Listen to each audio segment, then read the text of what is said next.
You're listening to A Splash More with Bailey and Haley, two moms, 12 years apart, who aren't afraid to spill it.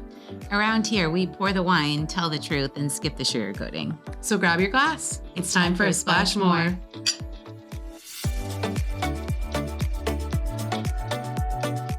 We haven't fully introduced you, and this will be the first time our listeners will get to know you. So this is Bryana Kappadakunnel, and she's amazing on many levels. She has, I met her through South Bay Mommy and Me, which is on pause, at least for the foreseeable future, if not forever. And she has her own practice and therapy, and she recently wrote a book, as you can see on her shelf right there, Parent Yourself First, which is amazing and highly recommend. I'm super excited because we have a full episode coming out in January that just was such an amazing experience for Bailey and I. And this is sort of a little precursor to that episode of getting to know who she is a little bit. And you might notice that Bailey's missing, and that's because, there's going to be times where she and I do things separately that are more relative to what we each experience. And grief right now, she would say she has a grief story, which she absolutely does, not necessarily in the sense of like losing somebody, but losing an experience through her postpartum journey. But for this specifically, it was more about that feeling of going through the holidays and like really feeling that loss of somebody. Yeah. And I think you and I can speak very personally on this subject. This will actually be my 10th holiday without my mom. I have some distance from it. Yeah. I can remember the early ones, the early years it's hard to celebrate. It is. So this is my second. And last year, it's not that it didn't count, but like so much was happening the year that he died because I was 8 weeks pregnant. My sister was like 24 weeks pregnant. Right. We were both, so I was 8 months pregnant during the holidays right before she came. And my sister had her baby in September. So like we weren't all together because obviously I was about to give birth. And I also, wasn't feeling great and my kid was sick and it was just all of the things. So I feel like this is the first year where I'm really like acknowledging it. And I think for me, the holidays always came with, and in my childhood, it was very positive. We had a lot of fun, big Italian family. We all got together. And then as we got older and like people went in different directions and moved to different places and just had their own families, it started to get smaller. And then it just became my immediate family wherever we were. And it was a very challenging time for my brother. It was a very challenging time for him as a kid, which I only know through my mom's and dad's stories. But it was very challenging for him as, a teenager, a 20-something-year-old, and then even later in life. So I have a very weird relationship with the holidays. And now that he is gone, it's a weird feeling. I'm like, do I feel... It's hard to say some sort of like a relief around, okay, I know that like if whatever you believe in, hopefully he's somewhere peaceful and happy and he's looking down at these times and finding a way to have the things that he didn't have when he was here on earth. And I don't know. I think it's just a weird time for people. And I want people to be able to know that it's okay to feel that. Right. And can we give ourselves permission to feel all the different edges of grief? Because sometimes it's sorrow. Sometimes it is relief. Sometimes it's anger. Yeah. Sometimes it's denial, right? Disconnect, put it in a box, move away from it. Yep. Sometimes it's all of those at the exact same time. And can we just have that sense of permission that it's complicated and nuanced, and there's no right way to do it. There's no right way to grieve. No, there really isn't. And, you're at this 10-year mark without your mom. And whether it's been, 1.5 years, which is where I'm at with my brother, or 10 years with you, I'd love to know just sort of like what the ebbs and flows have been like through the years and sort of Yeah. like where you're at now. Well, this conversation is getting me thinking about all the grief around this time of year that Mm. I've experienced. I mean, it starts with in 2011, my grandfather dying on Christmas Eve. Oh, yeah. And then in 2013, my sister's fiance getting in a terrible car accident and suffering a severe traumatic brain injury 2 months before their wedding. Oh, gosh. And that guy, he felt like a brother to me. Yeah. And just the pain, it felt like it was kind of building on top of one another. And then in 2014, my grandmother passed away, Mm. December 19th. So tomorrow, we're recording this on December 18th. December 19th was her Things death. happen for a reason. Yeah. And then my mother passed away in September of 2015. So I've had a lot of practice with grief and losing people who mean a lot, Mm-hmm. even when things are complicated. But I'll tell you that first with my grandpa's death, since it was Christmas Eve, Yeah. I didn't, nobody felt like we could celebrate, we could enjoy. And yet we still found ourselves around the piano singing. Mm. And there was something about that made me feel connected to him Mm-hmm. and to everybody in a way that was so much deeper Yeah. than if he would have been there, to be honest. Yeah. Or like even sitting in like utter sadness, right? That's right. Yeah. Just finding, like, we could sing our souls back into our bodies, Mm-hmm. because it feels like when somebody you really love and you really care about, again, no matter what the relationship was like, Yeah. it feels like a part of your soul leaves you. It does. It really does. And for us, singing, at least for me, singing feels like we bring some of that back and we honor that person and we honor ourselves in the grieving process. After Josh had his accident, again, it was so much stun and so much shock. We were so shocked. And that same feeling of, are we allowed to enjoy? It feels wrong to enjoy. Yeah. And then after my grandma died, again, that theme returned. And then after my mother died, we canceled Christmas that year. Mhm. We said, we cannot do this. We have just went through so much. We can't do this. And so we rented a cabin in outside a little place in Pittsburgh. It's called Seven Springs. And we rented a cabin and we all stayed together in this cabin. I had just gotten married and we brought board games and instruments and alcohol. Listen, that sounds like a pretty fantastic time. And we didn't do gifts. Mm. We were like, we're not doing anything that is traditional. This is a non-traditional Christmas. Yeah. And we're just going to focus on being together. Yeah. And that ended up being one of my favorite Christmases I ever had, Mm-hmm. even though it was the most painful Christmas I ever experienced. Yeah. I felt her there. Yeah. I really felt her presence. And now here we are 10 years later, and I can access the sadness and the pain when I talk about it. Yeah. It's there.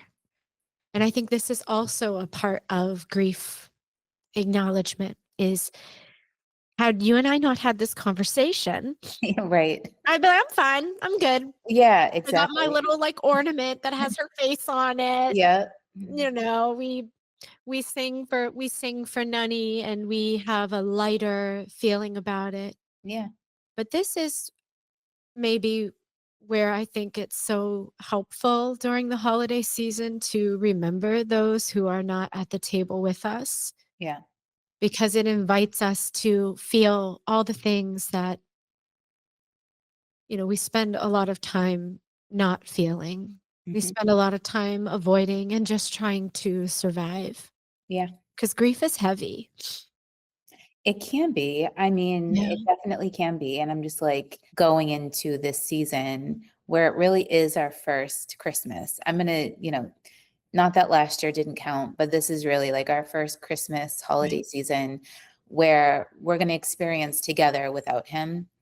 And I know that there's going to, it's hard for my husband too, because he wants to make sure that we're bringing like joyful moments in for our kids. And he's been there through all of it. And my brother was a complicated guy, and I don't want to like sugarcoat anything. And I want anyone who is out there, if you have a complicated relationship with the person you are grieving and it is accentuated by the holidays, it's okay.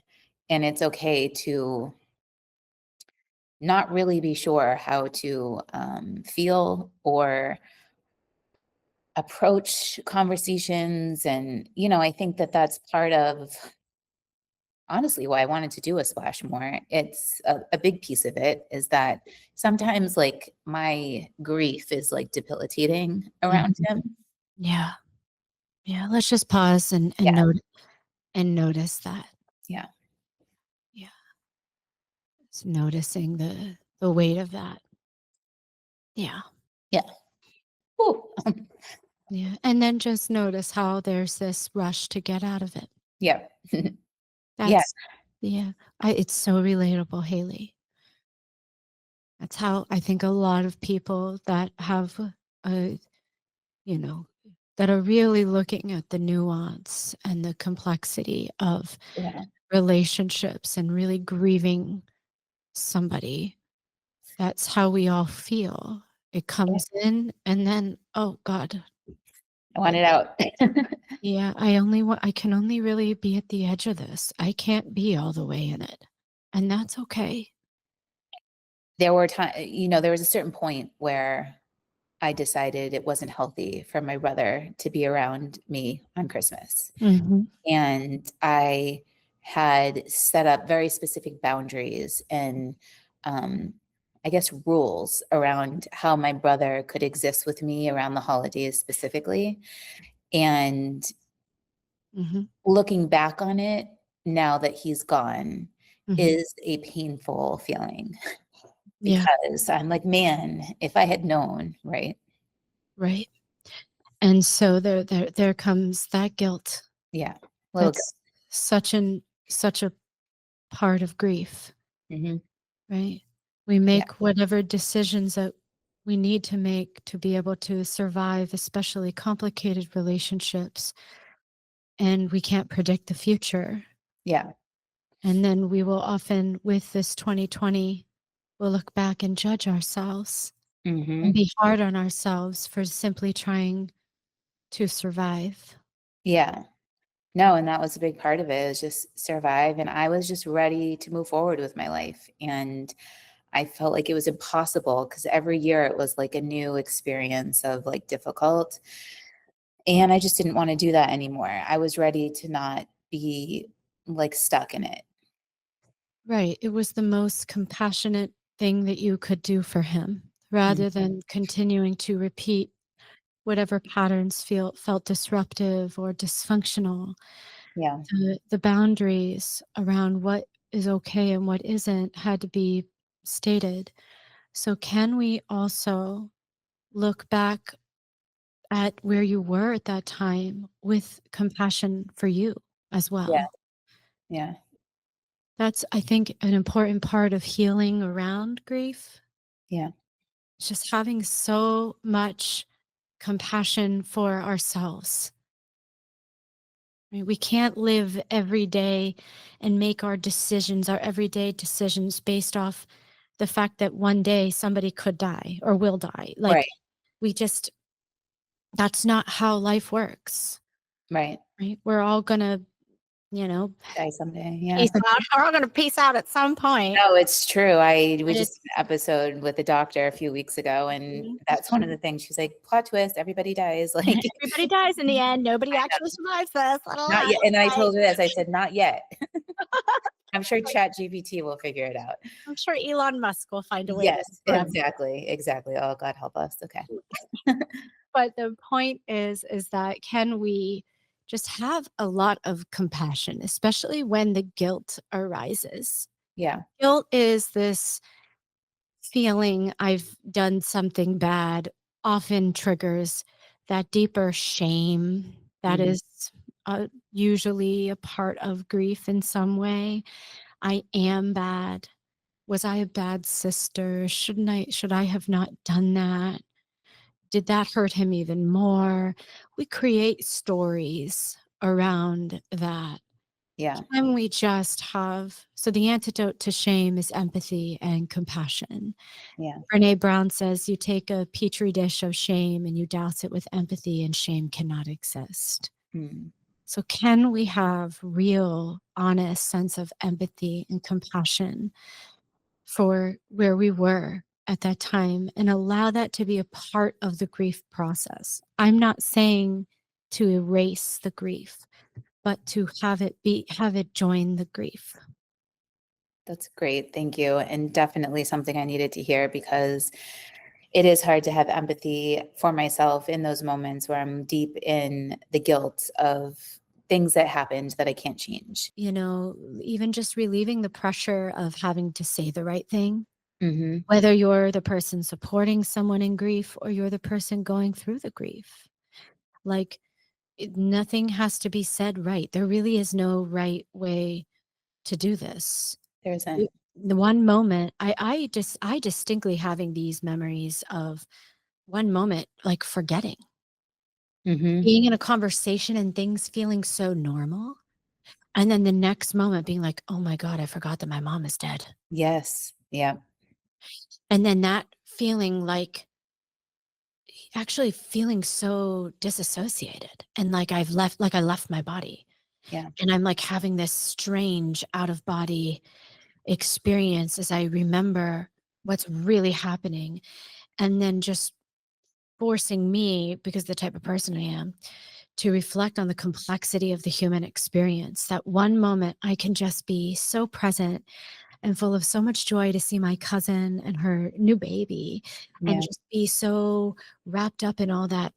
And then the next moment feel like I've completely left myself because my whole world is also like completely upside down and it does not resemble anything at all that I possibly could remember Hmm. for the entirety of my life.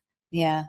Yeah. That's a very surreal thing to go through. It is. And we all go through it, but we don't really talk about it. We don't really name it. We're all just trying to survive it. Yep. No, that's very true. And I have the same experience sometimes where, and I think the point of this episode or this mini episode or whatever we're going to call it is just that you can you can go through these experiences and still be grieving this person. You can still have that joy. And like you said, with your cousin at the birth of her baby or whatever it was, Right. and still have a little bit of that sadness in the background, Right. or forget about the sadness for a little bit. I think that's a big thing, is that people who are grieving, they feel like they're doing something wrong by releasing some of that grief for a moment, and or forgetting about that grief for a moment. Right. And there really isn't anything wrong with that. It's okay to till life goes on, and you have to be able to know that life will feel great at some points. Um, and then that grief will trickle back in and you'll go through another moment. And, I had asked you about the ebbs and flows, because the moments are still very fresh for me where they aren't for you. And I'm still learning how to navigate the ups and the downs, and to understand, when I'm sad and when I'm not sad, and like, why does it just come up at certain points? And so I know you have to go. So I just want to say that this has been great. This is exactly what I wanted to create. And you're amazing. And I appreciate it so much. And I think however we choose to put this out there, this is something that I hope people will be able to listen to and sort of find some space to, I don't know, just get through the holidays and find joy where you can and be sad when you can't. And both things can exist at the table. That's right. Yeah. And a good opportunity to just reflect on our own journey with grief, because it's not something that ends. It's not something that goes away. It's something that stays with us, and we the only way to really get through it is with each other. Yeah. Yep. And what better way to do that than through the holidays? That's right. Thanks for tuning in to A Splash More. If you love this week's episode, please drop us a topic in comments, share this episode with a friend, and follow us so you never miss a splash. And remember, keep owning your voice, take up space, and keep stepping into your most powerful self. See you next week. See you next week.